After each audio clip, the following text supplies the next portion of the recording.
Diduga gas bocor, sebuah restoran di Jakarta Selatan hangus terbakar.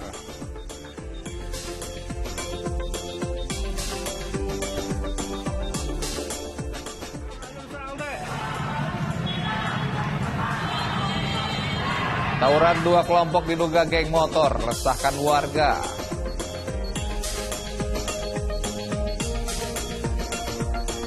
Masyarakat anti korupsi Indonesia maki beberkan kegiatan Gubernur Papua diduga bermain judi.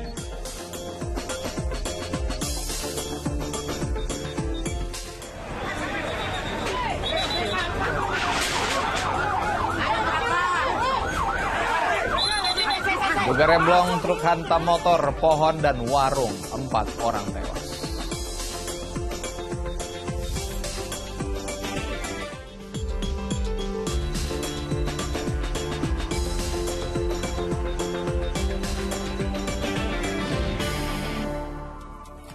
Halo, selamat pagi pemirsa. Senang sekali saya Asran Syadi kembali menjumpai Anda di Fokus Pagi. Hari ini hari Senin 26 September 2022. It's Monday, it's Money Day. Harus semangat untuk menjalani aktivitas pemirsa ya. Dalam 1,5 jam ke depan kami hadir dengan rangkaian informasi dan peristiwa terbaru yang berhasil dihimpun tim redaksi kami hingga dini hari tadi.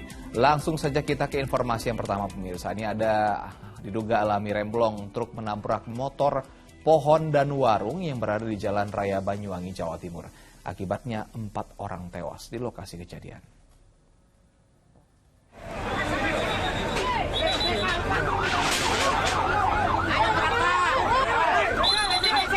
Masuk dulu makanya.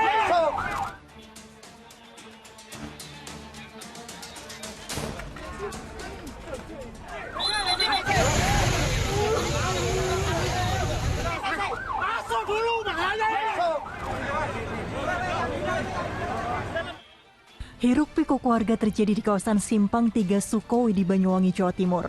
Lantaran truk tangki yang berisi belasan ribu liter solar terguling. Kejadian bermula saat truk menabrak pohon, warung, dan 2 motor. Akibat kecelakaan ini 4 orang tewas di lokasi kejadian. Mereka adalah 2 pengendara sepeda motor, seorang pemilik warung, dan sopir truk tangki. Insiden terjadi saat truk melaju ke arah ketapang di jalanan yang menurun. Diduga alami remblong, truk akhirnya melaju tak terkendali hingga akhirnya menabrak 2 pengendara motor. Truk akhirnya terhenti setelah menabrak pohon dan bangunan warung yang ada di tepi jalan raya. Oh gitu ya? Iya, ternyata orang Oh menghidupkan lampu, sopirnya? Ya Allah, saya ditolong. Pak, saya panggil itu. Ternyata itu gini, wes. Keluar gitu langsung, Pak. Pas saya posisinya di sini, lihat jelas orang itu disapu terus sama truknya gini. Set, keluar katanya, Pak. Oh gitu. Ya itu, wes. Isak tangis salah satu anak korban pun tak terbendung setelah mengetahui ayahnya yang berpamitan pergi membeli bakso justru telah tewas. Proses evakuasi cukup sulit dilakukan lantaran tubuh para korban tertindih badan truk yang terguling. Dan kebetulan di situ ada benturan skocel yang secara tidak langsung tertabrak juga meninggal di TKP, termasuk dari pengendara truk tangki tersebut juga ketika menabrak otomatis kepala kendaraannya terpencet dan kepada pengendara truk tangki tersebut tidak terselamatkan juga. Jadi total dari korban di TKP 4 orang meninggal dunia.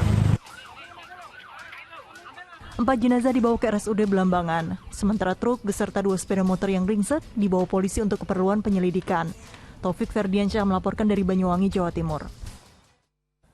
Tangis haru keluarga korban kecelakaan maut di Jalan Banyuwangi, Jawa Timur pun pecah saat mengetahui salah satu anggota keluarga mereka tewas di lokasi kejadian. Seluruh korban dipastikan mendapat santunan kematian dari pihak Jasara Harja Banyuwangi.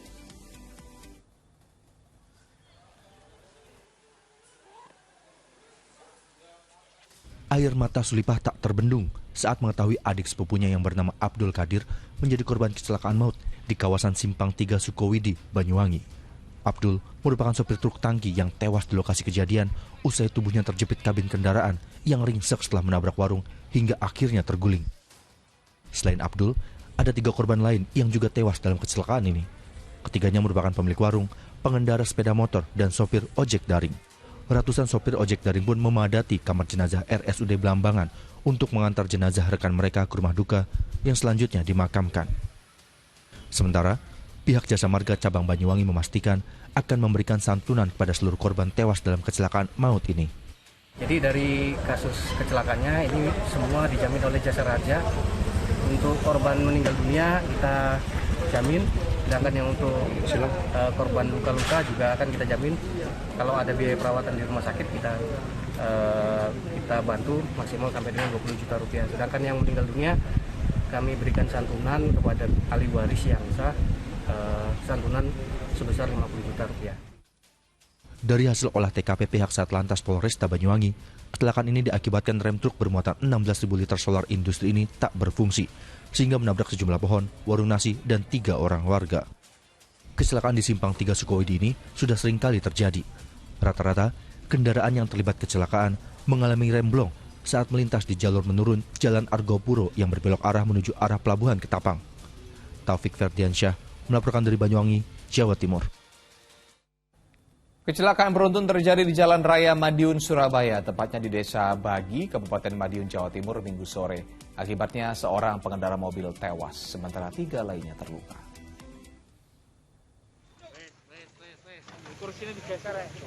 Dengan alat seadanya, polisi dibantu warga berusaha mengevakuasi seorang pengemudi mobil yang tewas terjepit di kabin kemudi usai terlibat kecelakaan beruntun di Jalan Raya Madiun menuju Surabaya, tepatnya di Desa Bagi, Kabupaten Madiun, Jawa Timur, Minggu sore.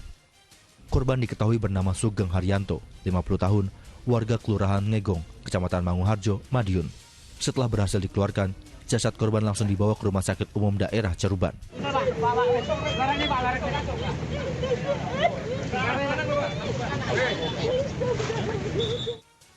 Selain korban tewas, 3 orang pengendara yang terlibat kecelakaan juga terluka.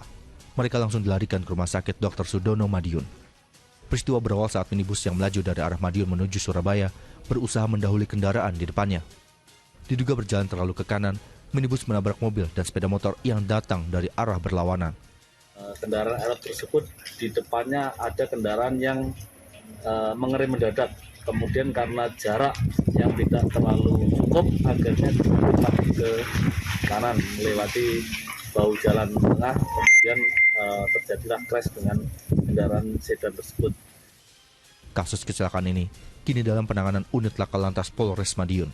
Dirgo Siono melaporkan dari Madiun, Jawa Timur. 2 kelompok geng motor diduga terlibat aksi tawuran di kawasan Fatmawati, Jakarta Selatan. Warga sekitar pun resah dengan adanya kejadian ini.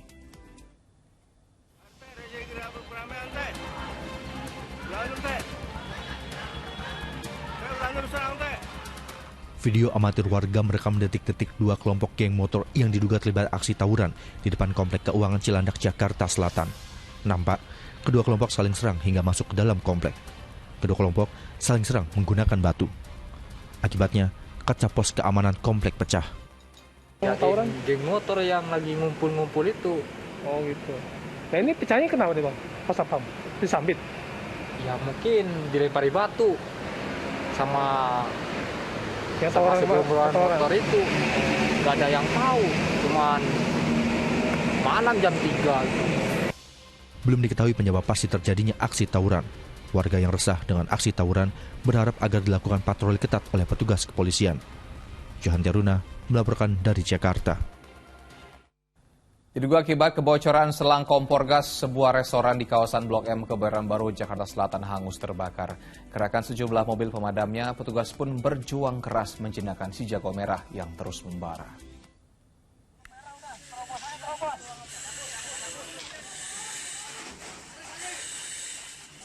Sejumlah petugas pemadam kebakaran langsung berjibaku untuk menjinakkan si jago merah di ruang dapur sebuah restoran di kawasan Blok M Kebayoran Baru, Jakarta Selatan. Tampak dalam rekaman video amatir milik petugas, api terus berkobar. Kebocoran selang kompor gas diduga menjadi penyebab kejadian pada Minggu malam tersebut. Api cepat membakar plafon dan pembuangan udara di area ini. Salah satu karyawan yang mencoba memadamkan api alami luka bakar dan langsung mendapatkan pertolongan medis. Tadi sempat ada yang terjebak atau gimana Bang? Terjebak sih enggak, cuma kita mau matiin terang aja, mau gas-gas yang lain tarik keluar. Oh, karena kebocoran gas ya Bang tadi? Itu aja Bang. Ini semua sama. Petugas pemadam kebakaran juga melokalisasi api agar tidak merambat ke tempat lainnya hingga api padam. Muhammad Subadri Arifki melaporkan dari Jakarta. Sebuah gudang tempat penyimpanan alat pesta di Surabaya, Jawa Timur ludes terbakar. Seorang penjaga gudang mengalami luka bakar serius.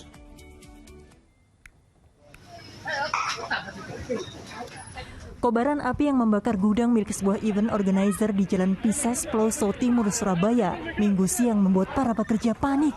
Masukkan lagi aja. Tapi kebakar nanti. Api pertama kali muncul dari lantai 2 gudang. Si jago merah dengan cepat membesar, menghanguskan peralatan alat pesta yang disimpan di dalam gudang. Seorang penjaga gudang mengalami luka bakar karena ia sedang tidur saat kebakaran terjadi.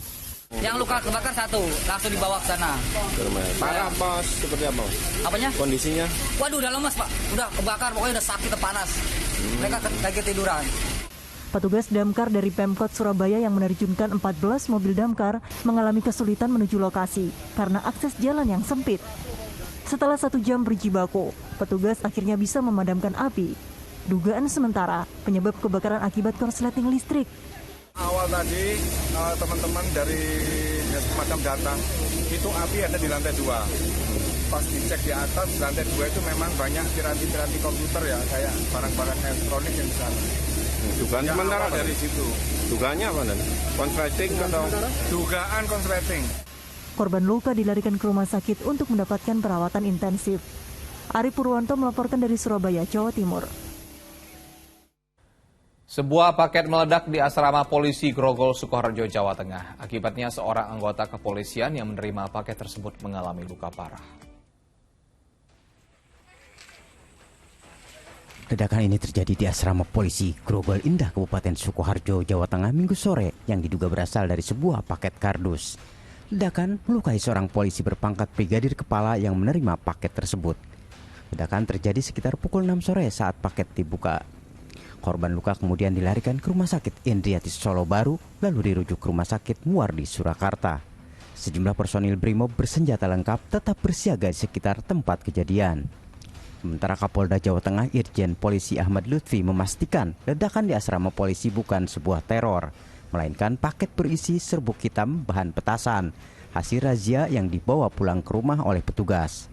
Saya pastikan bahwa ledakan di wilayah kita di daerah Sukoharjo tidak ada unsur teror, hanya kelalaian anggota yang menyebabkan bahan itu meledak.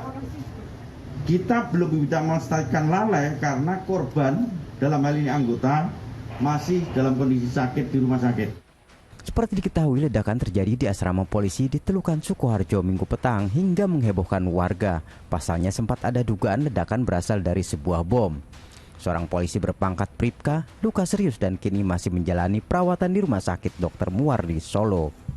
Heri Prasetyo melaporkan dari Sukoharjo, Jawa Tengah. Sebuah sumur bor galian warga di Indralaya, Kabupaten Ogan Ilir, Sumatera Selatan menyemburkan lumpur bercampur gas tinggi puluhan meter. Warga dilarang mendekat dan menyalakan api dalam radius 50 meter lantaran dikhawatirkan dapat memicu kebakaran.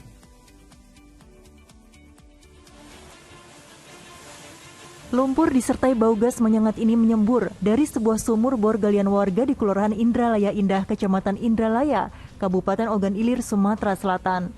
Kuatnya dorongan dari dalam tanah membuat lumpur gas itu menyembur ke atas hingga puluhan meter.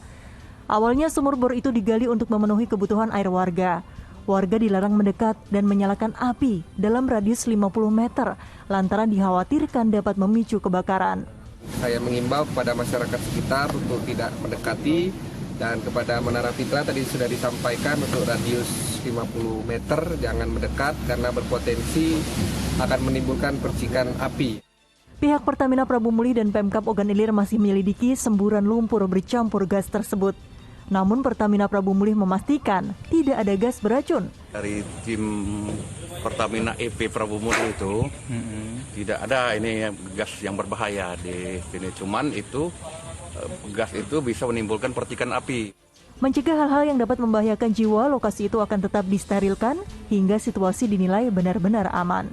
Dedi Irwansyah melaporkan dari Ogan Ilir, Sumatera Selatan. Guru Besar Universitas Gajah Mada yang meninggal dunia saat acara reuni telah dimakamkan pihak keluarga di Klaten, Jawa Tengah. Almarhum Samekto Wibowo tewas saat tubuhnya terguling ombak di pantai Pulang Sawal, Gunung Kidul pada Sabtu lalu.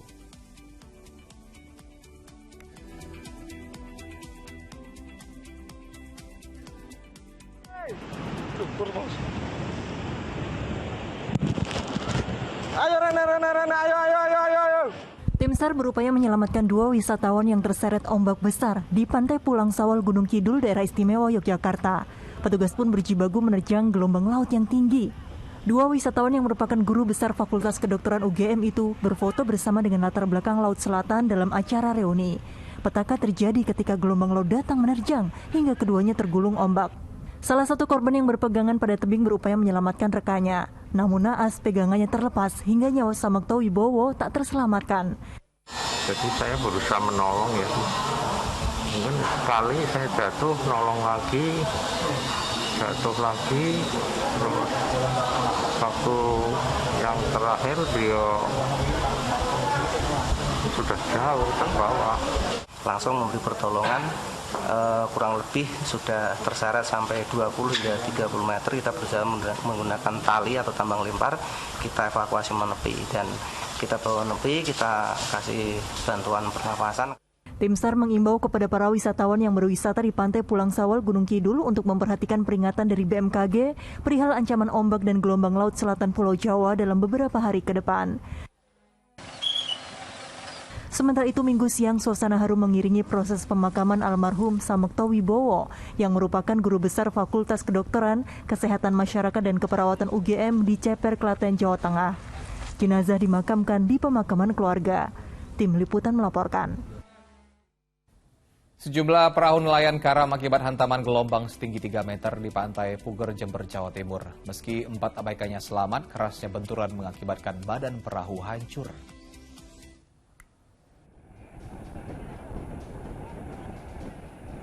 Perahu jukung ini seketika memutar balik menyusul ombak besar mendadak datang ke pantai Puger, Jember, Jawa Timur Minggu siang.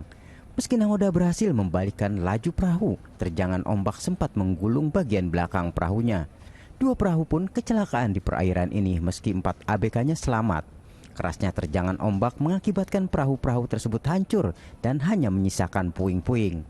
Dalam 3 hari terakhir telah terjadi 4 kali kecelakaan laut di perairan tersebut karena cuaca buruk berupa ombak setinggi 3 meter. Dalam 3 hari ini ada 4 perahu yang karam, Mas. Dan 1 masih bisa dievakuasi dengan bagus.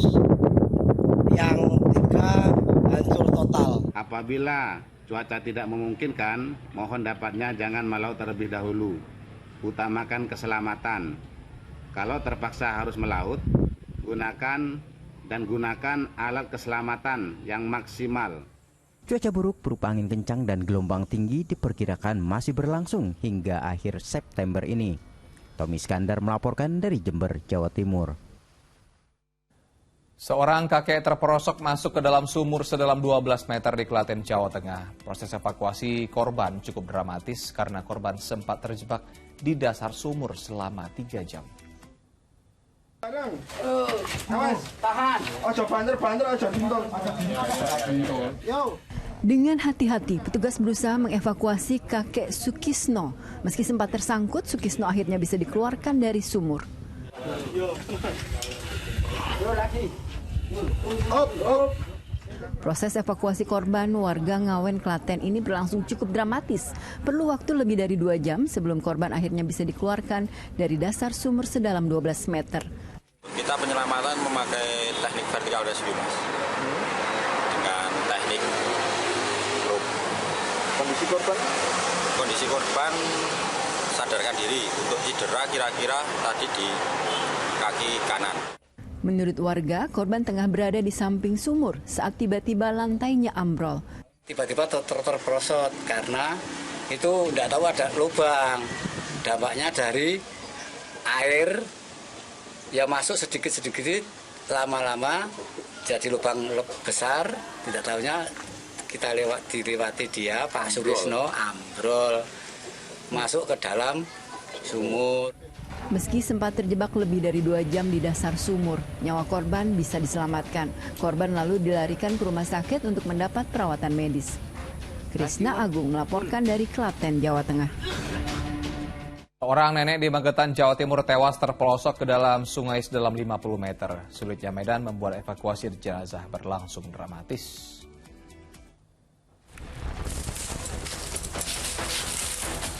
Butuh waktu hingga 1 jam lebih untuk mengangkat jenazah wanita yang sudah berusia lanjut 71 tahun ini dari dasar jurang Sungai Gandong, Kawedanan, Magetan, Jawa Timur.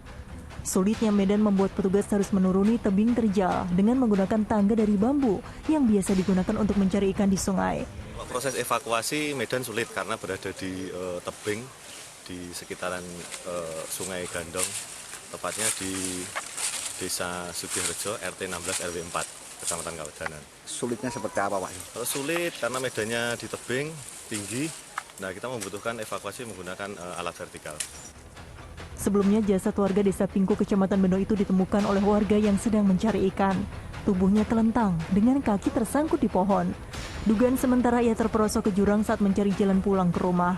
Korban sempat dilaporkan hilang ke Polsek Kawedanan sejak 12 hari yang lalu. Pak ini sudah pikun, asli rumahnya Pingko. Sudah dilaporkan ke Polsek Bendo 2 minggu yang lalu hilang, dan saat ini ditemukan di Desa Sugiharjo di jurang karena beliaunya atau almarhum Mbah Sinem terperosok dari di jurang.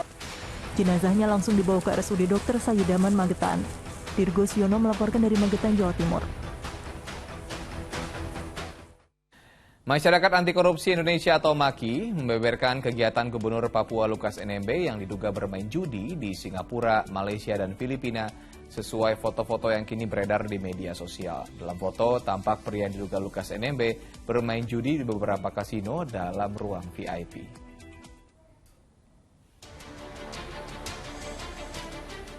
Dalam foto-foto yang kini beredar di media sosial ini, tampak pria yang diduga Gubernur Papua Lukas NMB berada di ruang VIP sebuah kasino di Genting Highland, Malaysia. Masyarakat Anti Korupsi Indonesia MAKI menyebut, selain di Malaysia, Lukas NMB juga kedapatan berjudi di kasino-kasino di Sentosa Island, Singapura, dan di Manila, Filipina. MAKI juga memaparkan kondisi Lukas NMB cukup sehat untuk memenuhi panggilan KPK hari Senin ini. Sebab dalam video yang direkam bulan Juli silam, pria yang diduga Lukas tampak berjalan kaki dengan jarak cukup jauh di Bandara Changi, Singapura. Trip perjalanan Pak Lukas ini mulai bulan Desember 2021 hingga Agustus 2022, ada yang bahkan sampai ke Australia, ke Jerman, dan juga Singapura, Malaysia, jalan darat, balik lagi Singapura untuk diduga bermain judi, ke Manila juga bermain judi. Jadi menurut saya cukup sehat. Jadi berkaitan dengan rencana pemanggilan KPK mestinya bisa didatangi. Terkait rencana pemeriksaan Lukas NMB yang kembali terancam gagal, Menko Polhukam menyatakan KPK memiliki mekanisme tersendiri.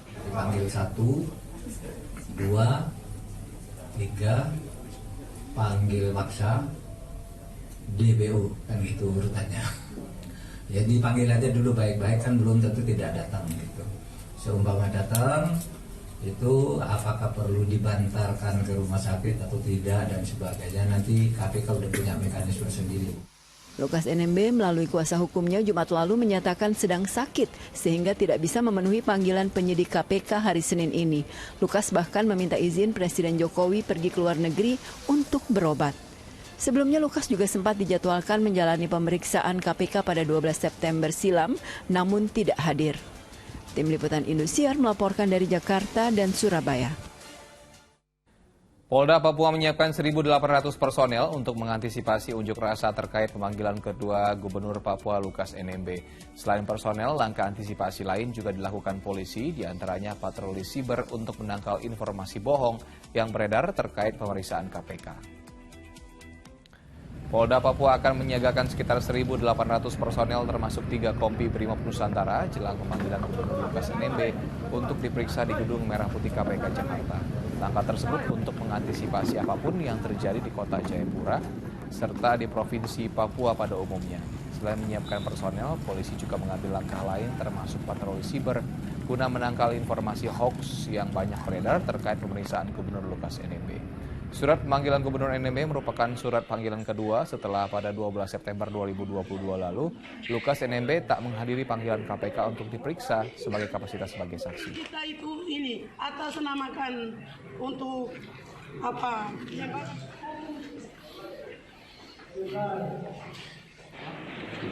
Dibantai seseorang guru SD tewas mengenaskan. Informasi selengkapnya sejenak pariwara.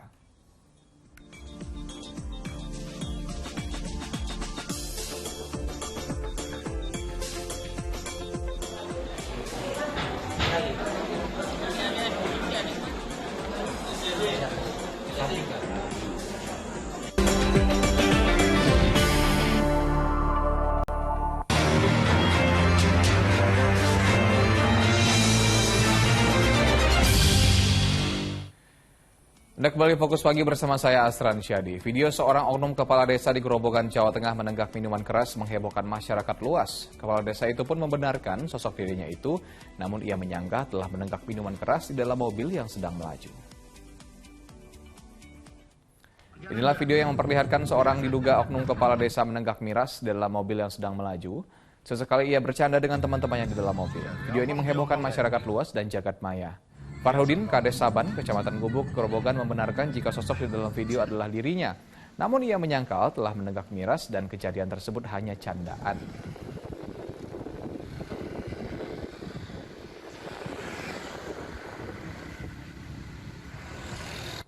Guyonan saja. Dan itu kebetulan yang video itu juga teman juga yang punya mobil itu kebetulan di mobil itu ada botol kosong, terus ayo pura-pura nenggak minuman ya, terus seperti itu. Kok kenapa direkam mereka juga gitu loh, aku nggak ngerti, tahu-tahu bisa seperti. Dan di samping itu kelihatannya sudah kurang lebih 2 tahun gitu. Sepasang mahasiswa yang berkendara motor tercebur ke sungai di tepi Jalan Raya Malang, Surabaya. Akibatnya 1 orang tewas dan pengendara motor mengalami luka berat. Warga bergegas mengevakuasi sejoli pengendara sepeda motor yang tercebur bersama kendaraannya ke sungai di tepi Jalan Raya Malang, Surabaya Minggu sore. Salah seorang korban bernama Dinda meninggal dunia di lokasi kecelakaan, sementara temannya mengalami luka patah kaki dan tangan. Kedua korban merupakan mahasiswa asal kota Probolinggo yang tengah kuliah di sebuah perguruan tinggi di Malang, Jawa Timur. Kecelakaan maut itu terjadi bermula saat motor yang dinaiki kedua korban melaju kencang dari arah Malang menuju ke Probolinggo. Ketika berada di lokasi kejadian, motor tiba-tiba oleng dan tercebur ke sungai. Diduga sepeda motor itu mengalami masalah sehingga pengemudinya lepas kendali. Kedua korban lalu dilarikan ke Puskesmas Purwosari untuk mendapatkan penanganan medis.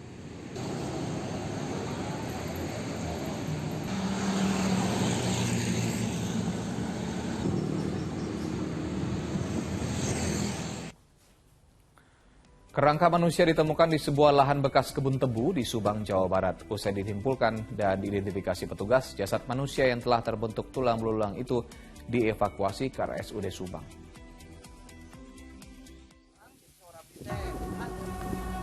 Penduduk Desa Gembor, Kecamatan Pagaden, Kabupaten Subang gempar menyusul temuan kerangka manusia di lahan bekas kebun tebu hari Minggu siang.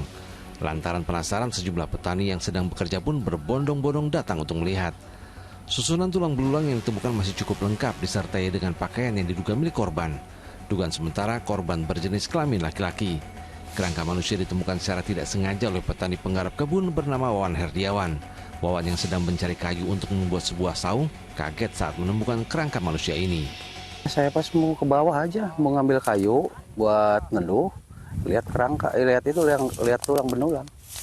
Udah sih masih gitu aja sih. Lihat kepala atau apa?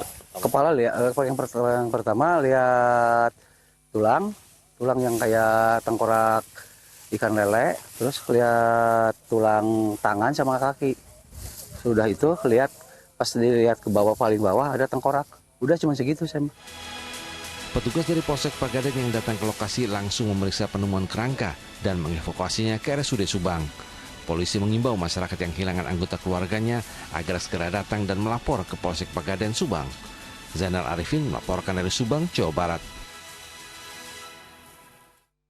Dianiaya orang di pinggir jalan, seorang guru sekolah dasar di Muna, Sulawesi Tenggara tewas mengenaskan dengan sejumlah luka tebasan parang. Aksi pelaku menganiaya korban sempat direkam oleh warga, sementara pelaku langsung kabur usai membantai korbannya.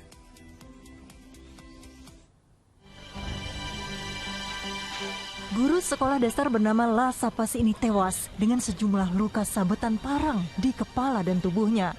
Kejadiannya berlangsung saat ia sedang berbelanja di pasar Kambawuna, Kelurahan Laimpi, Muna, Sulawesi Tenggara Minggu pagi. Korban tiba-tiba didatangi seorang pria yang membawa sebilah parang dan langsung membabi buta menyerang korban. Panik, korban berusaha melarikan diri. Namun akibat sejumlah luka di tubuhnya, ia terjatuh di saluran air di pinggir jalan. Sejumlah warga sempat menyaksikan aksi penganiayaan itu, namun tak ada yang berani mendekat. Korban yang sudah tak berdaya akhirnya tewas lantaran kehabisan darah. Sementara pelaku langsung melarikan diri. Gerobak kubur sama-sama, atas sama-sama. Terus? Di situ dia ini. Ada berhenti situ kalau mau beli ayam langsung dirobak keluar situ. Berkelahi? Belum diketahui motif yang memicu aksi pembunuhan sadis itu. Kini polisi tengah mengejar pelaku yang telah diketahui identitasnya. Ilhor Syamsuddin melaporkan dari Muna, Sulawesi Tenggara. Kawanan pencuri menggasak 2 sepeda motor sekaligus yang terparkir di depan rumah warga di kawasan Keramajati, Jakarta Timur. Sementara di Cilincing, Jakarta Utara, warga pergoki 2 pencuri sepeda motor hingga mereka lari terbirit-birit karena ketakutan. Dalam video rekaman kamera pengawas atau CCTV, terlihat 2 pria berboncengan sepeda motor. Mereka langsung menyasar sebuah sepeda motor di sebuah indekos di Jalan Sungai Tiram, Marunda, Cilincing, Jakarta Utara.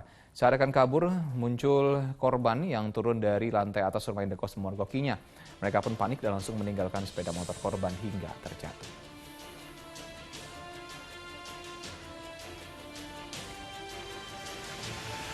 Di kawasan Keramajati, Jakarta Timur, kawanan pencuri berhasil menggasak sebuah sepeda motor sekaligus yang terparkir di depan rumah warga. Kejadian yang terekam kamera pengawas atau CCTV, para pencuri dengan mudah membawa kabur motor setelah mereka berhasil merusak kunci kontak kendaraan.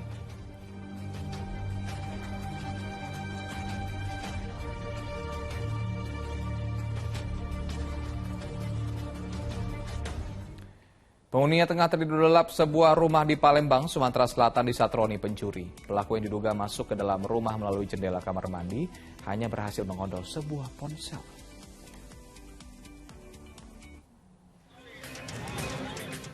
Petugas kepolisian dari SPKT Polrestabes Palembang langsung mendatangi rumah di kawasan Gria Parasjaya seberang Ulu 1 Palembang yang dimasuki kawanan pencuri. Diduga pelaku masuk ke dalam rumah dengan cara memanjat tembok dan menjebol jendela kamar mandi. Kami Satreskrim Polrestabes Palembang SPKT menerima laporan ada pencurian 363 dengan korban kehilangan handphone. Dia dengan memanjat pagar dan langsung masuk rumah dan mengambil handphone korban. Untuk saat ini kita sedang upayakan untuk lidik untuk mengungkap pelakunya. Aksi pencurian itu berlangsung saat korban bersama 2 orang sepupunya tengah tidur terlelap.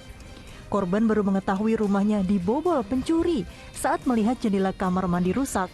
Akibat kejadian itu, korban kehilangan 1 unit telepon selular. Terbuka itu, jebol. Oh, itu manjat dari situ ya? Iya, dari belakang ya, tuh kayu yang masih ada. Apa yang diambil ya? Baru hati kita. Bawa HP ya? Kita tidur di mana tadi? Di sini gitu. Wong berapa tidur? Wong 3. Udah ketahuan gitu? Ketahuan. Diduga pelaku sudah sangat mengenal kondisi rumah korban karena tepat di jendela kamar mandi yang dibobol terdapat sebuah tembok penyekat dan tangga. Kasus pencurian itu tengah dalam penanganan Satreskrim Polrestabes Palembang. Dedy Irwansyah melaporkan dari Kota Palembang, Sumatera Selatan. Seorang pria yang pernah menjalani pidana penjara terkait kasus narkotika kembali ditangkap polisi karena dugaan terlibat peredaran narkoba. Tersangka disergap di sebuah kebun tak jauh dari rumahnya.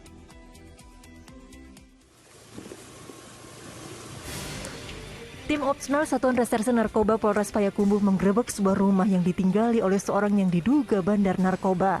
Namun ketika petugas tiba, pria itu sudah kabur. Ketika kawasan sekitar rumah tersebut disisir, pria yang diburu didapati tengah bersembunyi di kebun kecil di belakang rumah. Petugas yang menggeledah mendapati belasan paket sabu-sabu yang akan diedarkan. Tersangka sempat membuang barang bukti itu untuk menghindari tuduhan sebagai pengedar narkoba. Berarti 1, 2, 3 paket besar. Tersangka bersama barang bukti kemudian dibawa ke Mapolres Payakumbuh untuk diperiksa. Di dalam TKP kita temukan tersangka Yudi sedang bersembunyi. Kita amankan waktu itu sebanyak 15 paket barang bukti, 3 paket yang sedang, 12 paket yang kecil. Narkotika jenis sabu-sabu. Kini polisi masih mengusut pemasok narkoba tersebut. Sementara tersangka terancam diberi sanksi 15 tahun penjara karena dugaannya terlibat peredaran narkotika. Sri Purnama melaporkan dari Kota Payakumbuh, Sumatera Barat. Polisi akhirnya menetapkan seorang oknum polisi berpangkat Aibda sebagai pemilik gudang bahan bakar minyak yang terbakar di kawasan Kertapati, Palembang, Sumatera Selatan. Diduga oknum polisi tersebut mendapatkan BBM dengan cara ilegal dari truk tangki Pertamina.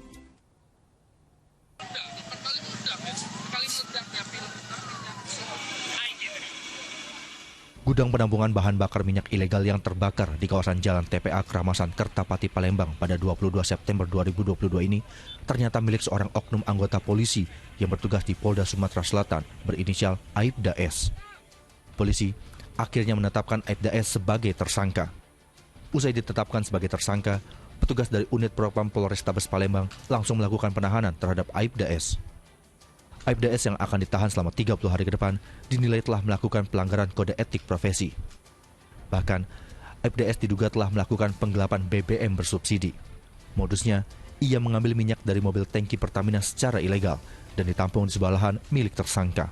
Kita dapatkan ini, yang bersangkutan inisial S ini mengambil dari Pertamina, salah satu Pertamina, kemudian akan diantarkan ke SPBU yang ada di Kota Palembang.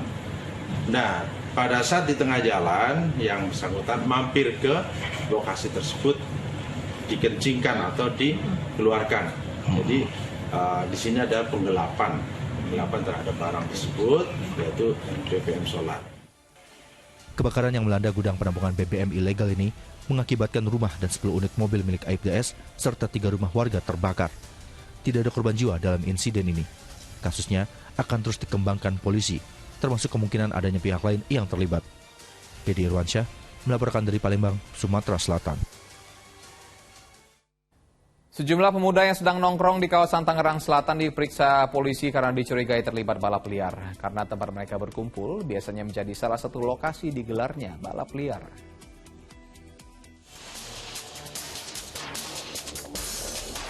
Sebelum bergerak melakukan patroli, tim presisi Polres Tangerang Selatan mengumpulkan informasi situasi keamanan di kawasan Tangerang Selatan yang sudah diperbarui. Sejumlah wilayah menjadi perhatian karena kondisi keamanannya. Kita nyisir daerah Pondok Aren.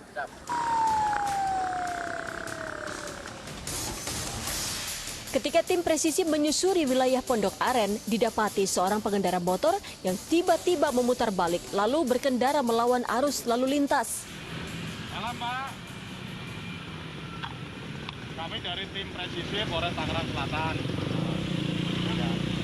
Kami ada mengimbau aja Pak ya, kalau lewat kendaraan dan melawan arus, jadi berbahaya Pak ya.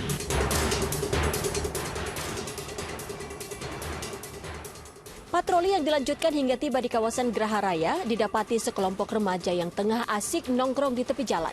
Karena itu, satu persatu diperiksa, termasuk dokumen kendaraannya.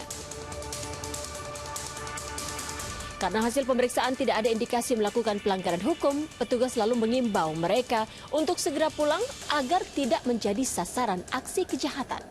Silakan langsung balik ya.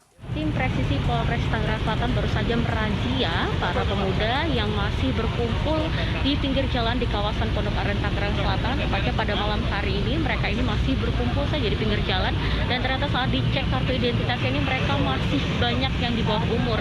Sejumlah pengendara motor sempat panik karena diperiksa polisi lantaran mereka tidak membawa STNK dan surat izin mengemudi. Mereka berdalih dokumen tersebut tertinggal di rumah. Untuk meyakinkan petugas bahwa kendaraan mereka tidak terkait tindak kejahatan, pengendara motor itu lalu meminta keluarganya mengirimkan foto STNK yang asli yang berada di rumah.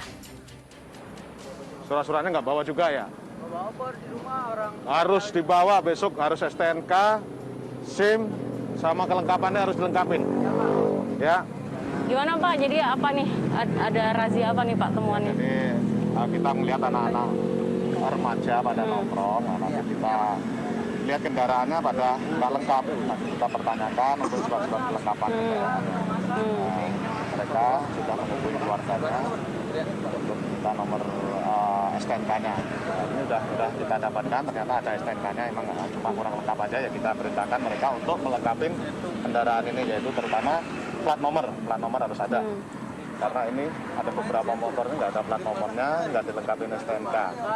Jadi kita panggil, kita suruh mereka telepon ke orang tuanya untuk menentukan plat nomornya. Tim presisi lalu melanjutkan patroli ke kawasan lain untuk menekan ruang gerak pelaku kriminal agar tidak dapat melakukan aksinya. Teatrika Putri dan Gilang Robi melaporkan dari Tangerang Selatan, Banten. Sedan mewah diduga halangi jalan sebuah mobil ambulan. Informasi selengkapnya Sujida Pariwara.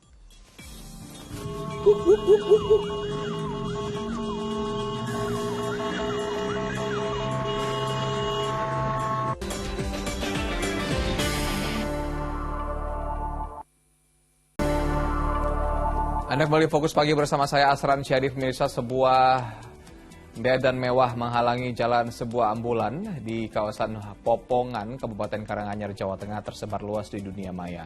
Pemilik mobil sedan berdalih tak mendengar suara sirine mobil ambulans lantaran tengah mendengarkan musik di dalam mobil.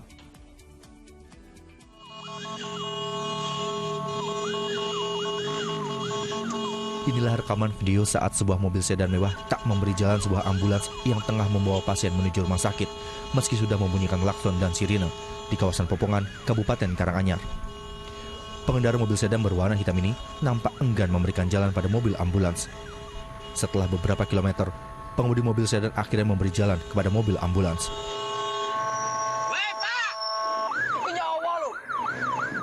Pengemudi mobil sedan yang menyadari kesalahannya secara kooperatif langsung mendatangi Satlantas Polres Karanganyar. Polisi kemudian melakukan mediasi kepada pengendara mobil sedan dan kepada pengemudi mobil ambulans serta perwakilan sopir ambulans. Pelaku kemudian meminta maaf kepada para pengemudi ambulans.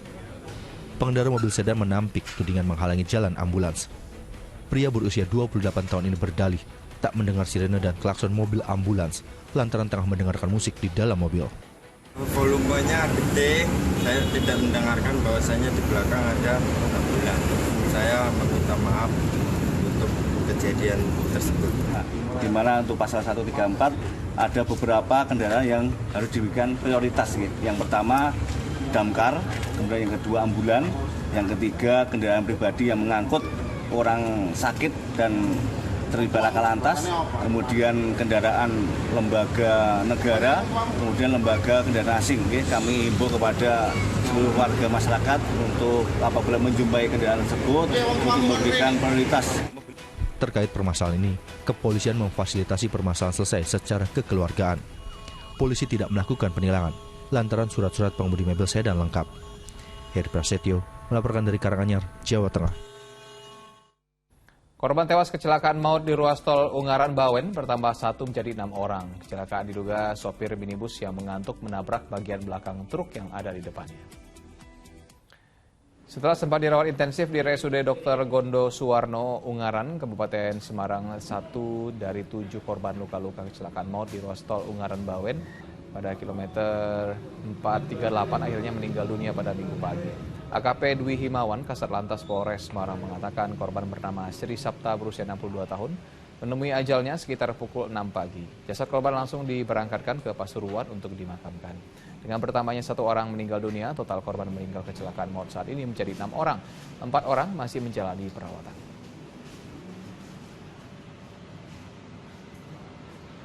Untuk jumlah yang meninggal bertambah 1 orang. Kemarin untuk yang luka tadi pagi informasi dari rumah sakit meninggal dunia dan pada pukul 06.15 tadi untuk jenazah langsung berangkat ke rumah duka ke arah Jawa Timur ke Pasuruan. Dalam perkembangan yang sama, diiringi ratusan pelayat, 5 jenazah korban kecelakaan maut di ruas tol Ungaran Bawen dimakamkan usai disalatkan di Masjid Darul Arkom, Kota Pasuruan, Jawa Timur. Jenazah Muhammad Iqbal Zuardi, sopir minibus yang Arifah, anggota komunitas pensiunan guru SMPN 8 Kota Pasuruan, dimakamkan di pemakaman umum Warung Dowo.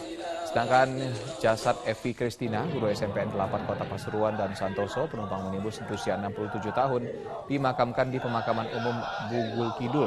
Sementara jenazah Tuti Wahyuni, pensiunan guru, dimakamkan di pemakaman umum Tembok Rejo, Kecamatan Purworejo, Pasuruan.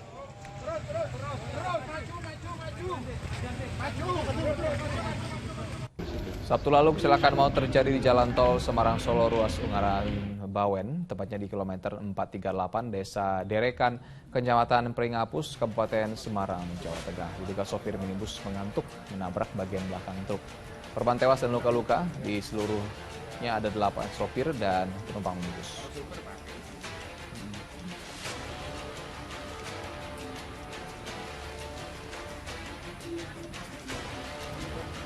Peristiwa tabrak lari terjadi di Jalan Raya Japanan, Kecamatan Mojowarno, Kabupaten Jombang, Jawa Timur. Sopir truk kabur usai kendaraan yang dikemudikannya melindas pengendara motor hingga tewas. Seorang pengendara motor tewas di jalur antar Kabupaten Kediri dan Jombang, Jawa Timur. Korban mengalami luka parah di kepala. Sang pengendara motor yang berboncengan bersama temannya tak menggunakan helm, sementara rekan korban dilarikan ke rumah sakit karena terluka. Kecelakaan bermula saat motor melaju dengan kecepatan tinggi dari Jombang menuju Kediri. Saat di lokasi, motor tersebut berupaya mendahului mobil hingga menyenggol kendaraan lain yang berada di arah berlawanan. Pengemudi yang hilang kendali pun akhirnya terjatuh. Tubuhnya lalu terlindas truk. Mengetahui korban tewas, sopir truk langsung kabur.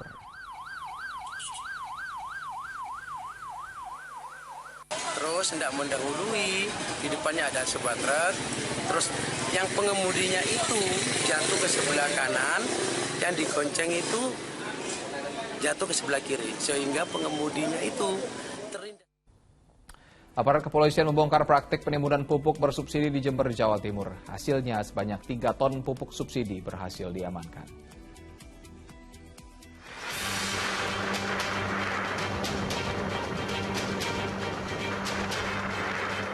Inilah detik-detik saat polisi menguntit sebuah mobil pengangkut pupuk bersubsidi yang melintas di Jalan Raya Jenggawah, Kabupaten Jember, Jawa Timur. Berawal dari kecurigaan petugas lantaran membawa pupuk dalam jumlah besar pada malam hari, mobil pickup itu langsung digiring ke Mapolres Jember. Saat diinterogasi, Mustajib selaku pemilik pupuk tidak bisa menunjukkan dokumen resmi.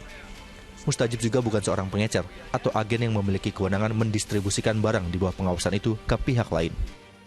Dalam pemeriksaan lanjutan, pria paruh baya ini sengaja menimbun pupuk bersubsidi untuk kemudian dijual ke petani dengan harga 2 kali lipat lebih mahal.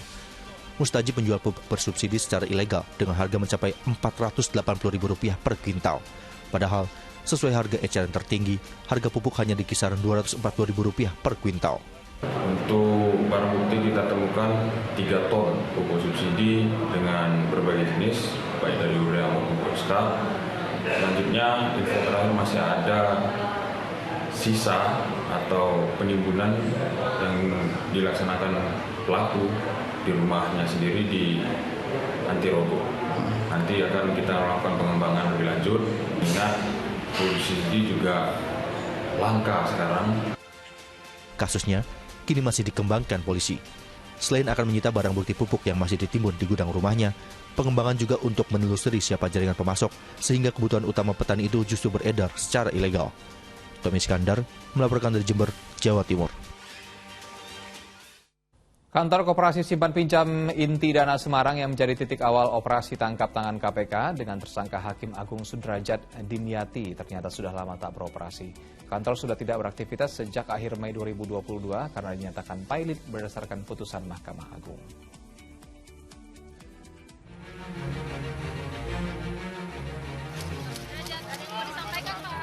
Kondisi kantor Koperasi Simpan Pinjam Inti Dana yang berada di Jalan Setiabudi nomor 147 Serondol, Semarang, Jawa Tengah terlihat sepi. Di bagian depan kantor bahkan tertempel banner besar bertuliskan putusan Mahkamah Agung. Koperasi Simpan Pinjam Inti Dana secara hukum dinyatakan dalam keadaan pilot dengan segala akibat hukumnya. Terdapat juga tempelan surat dari tim kurator yang menangani perkara. Kondisi berbeda terlihat di kantor hukum dan klinik hukum Rumah Pancasila yang merupakan kantor milik pengacara Yosef Parera yang juga ikut ditangkap dalam OTT KPK. Di sini masih terlihat aktivitas pegawai serta beroperasi normal, termasuk untuk menerima klien. Jadi bagi masyarakat yang masih yang membutuhkan bantuan hukum, membutuhkan pendampingan hukum, membutuhkan apapun itu bisa datang ke Rumah Pancasila, tetap seperti biasa. Kita tidak tebut biaya untuk masyarakat tidak mampu. Jadi untuk operasional kantor masih normal seperti biasa. KPK menetapkan 10 tersangka termasuk Hakim Agung M.A. Sudrajat Dimyati setelah terjaring operasi tangkap tangan. Kasus ini diduga bermula dari Koperasi Simpan Pinjam Inti Dana yang menghadapi gugatan di Pengadilan Negeri Semarang. Pada OTT kali ini, KPK juga menyita uang tunai senilai $202.000 Singapura atau setara dengan 2,2 miliar rupiah. Agus Hermanto melaporkan dari Semarang, Jawa Tengah. Sungai meluap permukiman di wilayah Tasikmalaya bagian utara Jawa Barat terendam banjir. Sementara di Kabupaten Lebak, Banten, banjir merendam puluhan rumah. Diguyur hujan deras lebih dari 3 jam, sejumlah rumah di Kampung Kapanggo Pintu, Kelurahan Cijoro Pasir, Kecamatan Rangkas Bitung, Kabupaten Lebak, Banten, terendam banjir setinggi hingga 40 cm. Kawasan ini kerap langganan banjir di kala musim hujan. Banjir makin parah lantaran sistem drainase yang buruk. Akibatnya aktivitas warga jadi terganggu.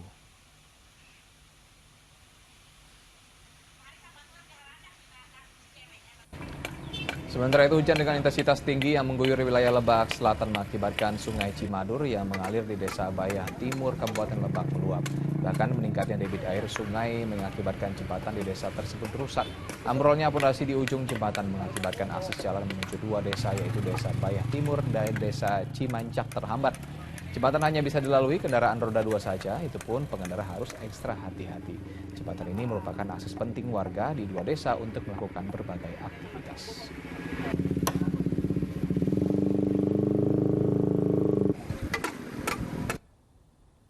Di Kabupaten Tasikmalaya, Jawa Barat, permukiman warga di Desa Sukaraja terendam banjir akibat Sungai Cibuntut meluap setelah diguyur hujan lebat. Air yang datang tengah malam membuat warga tak sempat menyelamatkan barang-barangnya. Banjir juga mengakibatkan persawahan ikut terendam dan menyebabkan tanah amblas di beberapa titik.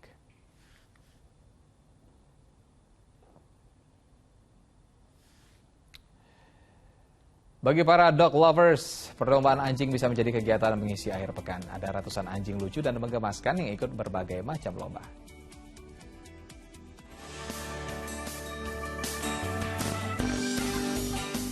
Hai dog lover, mari merapat.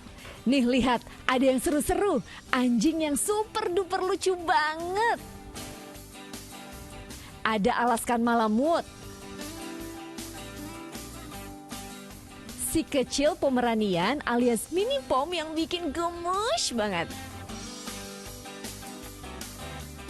Lalu Samoyed yang pakai baju bak Pragawati. Dan masih banyak lagi. Ya, mereka berkumpul sekaligus unjuk gigi untuk ikut lomba di kawasan Mall Alam Sutera, Tangerang, Banten. Lombanya macam-macam nih pemirsa, mulai dari lomba fashion show, lomba makan, lomba kepatuhan, lomba dance, dan lomba come to parent. Ada 350 peserta anjing ras yang unjuk kebolehan di sini. Dan kita tadinya hanya memberikan edukasi secara webinar, mengundang dokter hewan untuk memberikan edukasi bagaimana merawat bulu, bagaimana merawat makanannya, struktur tubuhnya, olahraganya. Tapi berkembang bahwa mereka dengan adanya anjing yang sehat-sehat, mereka pengen juga dipamerkan. Tak heran, acara seperti ini jadi surganya para pecinta anjing. Sebetulnya kita lebih kepada semua terutama semua peserta yang ada di sini itu untuk mengenalkan anjing-anjing dari berbagai ras. Karena di Indonesia sendiri banyak betul-betul dog lovers yang memang ingin mengenalkan anjing-anjing ras terbaru yang masuk di Indonesia gitu. Selain perlombaan, ajang Fun Dog Festival ini juga menghadirkan dokter hewan loh untuk mengedukasi bagaimana cara merawat hewan kesayangan. Buat yang mau cuci mata lihat yang lucu-lucu, acara digelar sampai hari ini ya. Satria Andika dan Imam Rohman melaporkan dari Tangerang, Banten. Timnas Indonesia bersiap hadapi laga FIFA Matchday kedua melawan Curaçao. Informasi selengkapnya sesaat lagi.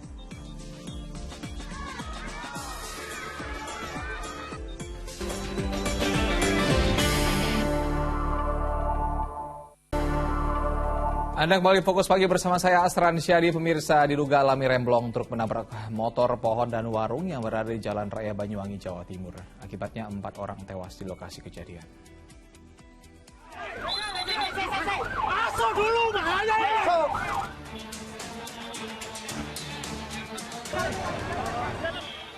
Hiruk pikuk warga terjadi di kawasan Simpang 3 Sukowi di Banyuwangi, Jawa Timur. Lantaran truk tangki yang berisi belasan ribu liter solar terguling. Kejadian bermula saat truk menabrak pohon, warung, dan 2 motor. Akibat kecelakaan ini 4 orang tewas di lokasi kejadian. Mereka adalah 2 pengendara sepeda motor, seorang pemilik warung, dan sopir truk tangki. Insiden terjadi saat truk melaju ke arah ketapang di jalanan yang menurun. Diduga alami remblong, truk akhirnya melaju tak terkendali, hingga akhirnya menabrak 2 pengendara motor. Truk akhirnya terhenti setelah menabrak pohon dan bangunan warung yang ada di tepi jalan raya. Oh gitu ya? Iya, tapi ada orang oh menghidupkan lampu, sopirnya? Ya Allah, saya gitu. Pak, saya panggil itu. Dia itu gini, wes. Keluar gitu langsung, Pak. Pas saya posisinya di sini, lihat jelas orang itu disapu terus sama truknya gini. Set, keluar katanya, Pak. Oh gitu. Ya itu, wes. Isak tangis salah satu anak korban pun tak terbendung setelah mengetahui ayahnya yang berpamitan pergi membeli bakso justru telah tewas. Proses evakuasi cukup sulit dilakukan lantaran tubuh para korban tertindih badan truk yang terguling. Dan kebetulan di situ ada penjual spesial yang secara tidak langsung tertabrak juga meninggal di TKP, termasuk dari pengendara truk tangki tersebut juga ketika menabrak otomatis kepala kendaraanya terpencet dan kepada pengendara truk tangki tersebut tidak terselamatkan juga. Jadi total dari korban di TKP 4 orang meninggal dunia. 4 jenazah dibawa ke RSUD Belambangan, sementara truk beserta 2 sepeda motor yang ringsek dibawa polisi untuk keperluan penyelidikan. Taufik Ferdiansyah melaporkan dari Banyuwangi, Jawa Timur. Sebuah acara pameran dan pelelangan mobil antik di Solo, Jawa Tengah menarik perhatian pengunjung karena menampilkan mobil bekas milik Presiden Joko Widodo. Mobil jenis minibus bekas Gubernur DKI itu dibanderol Rp300 juta.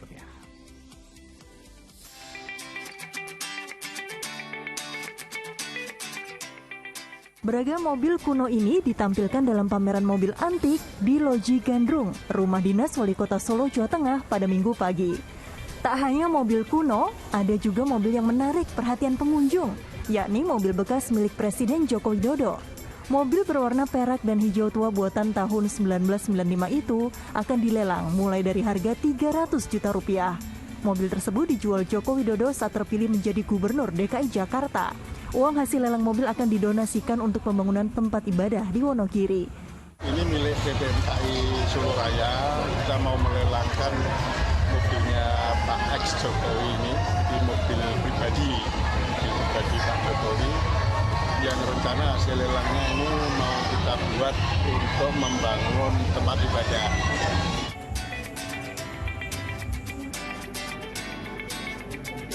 Pameran mobil kuno yang diikuti peserta dari seluruh Indonesia rencananya kembali digelar di Stadion Manahan Solo pada 8 sampai 9 Oktober mendatang. Heri Prastio melaporkan dari Solo, Jawa Tengah.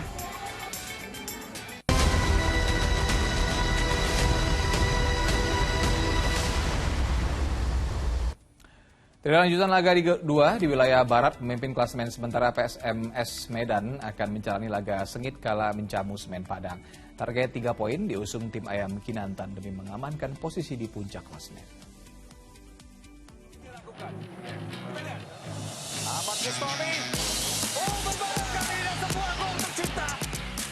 Pemimpin klasemen sementara Liga 2 wilayah Barat PSMS Medan akan menjalani duel ketat melawan Semen Padang di Stadion Teladan Medan Senin sore.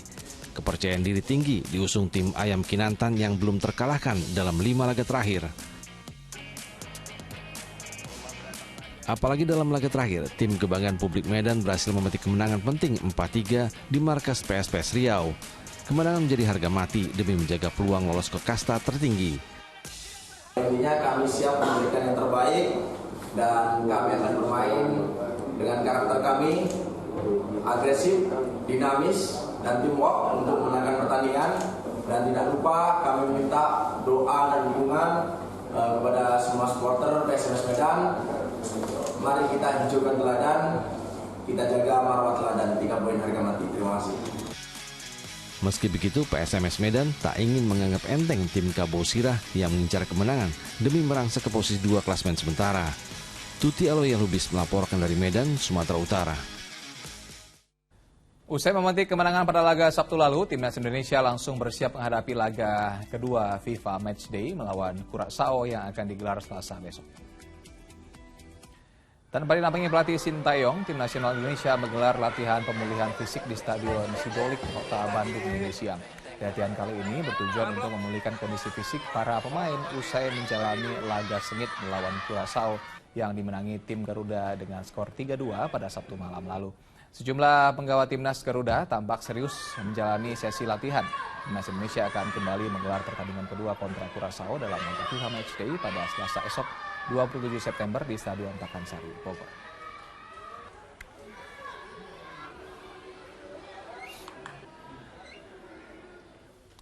Resah dengan tanah dan hutan adat mulai hilang. Rambu Dai Mami, perempuan asal Sumba Timur, berjuang mempertahankan tanah dan hutan adat demi anak cucunya nanti. Perjuangannya bukan hanya melawan kerakusan pembangunan, namun juga sistem patriarki yang masih kuat di daerahnya. Satu persatu rintangan ia libas demi menjaga hutan. Inilah Berani Berubah, cerita perempuan penjaga hutan Sumba.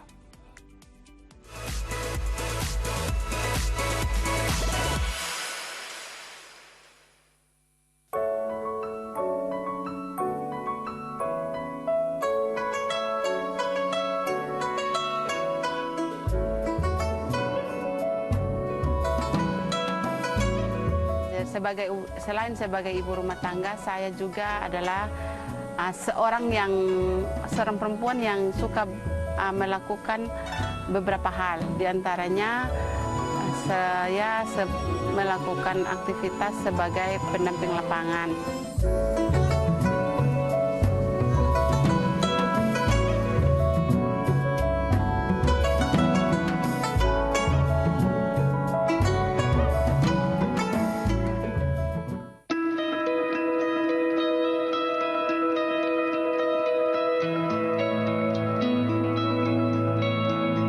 Cakupan Sabana Sumba ini, kalau secara luasan dia yang dipermasalahkan yang lalu itu tidak, itu 52.000 hektar itu bukan saja hutan, tetapi di dalamnya masih ada tanah-tanah padang penggembalaan dan hutan.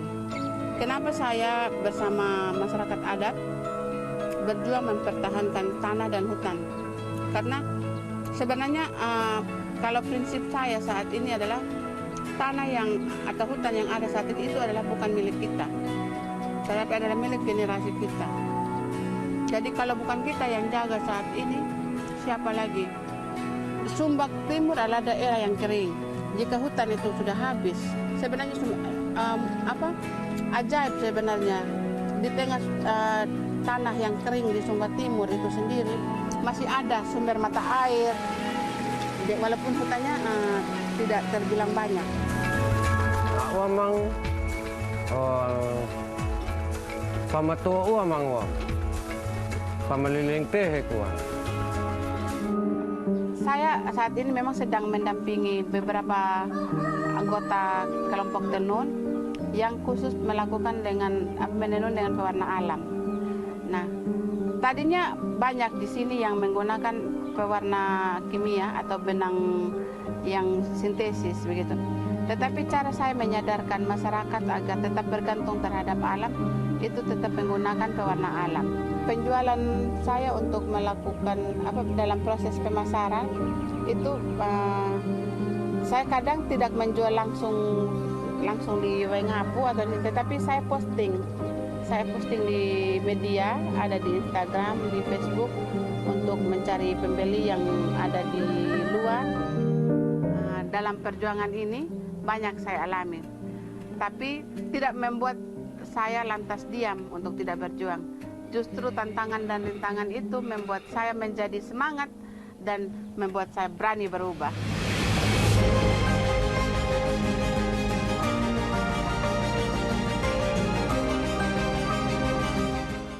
Sekian Fokus Pagi hari ini pemirsa, tetap kencangkan protokol kesehatan dan saksikan info terkini cegah corona hanya di video unduh aplikasinya sekarang. Dan ayo dukung operasi katarak, hernia, donor darah dan hitan gratis bagi warga tidak mampu di sejumlah tempat di Indonesia.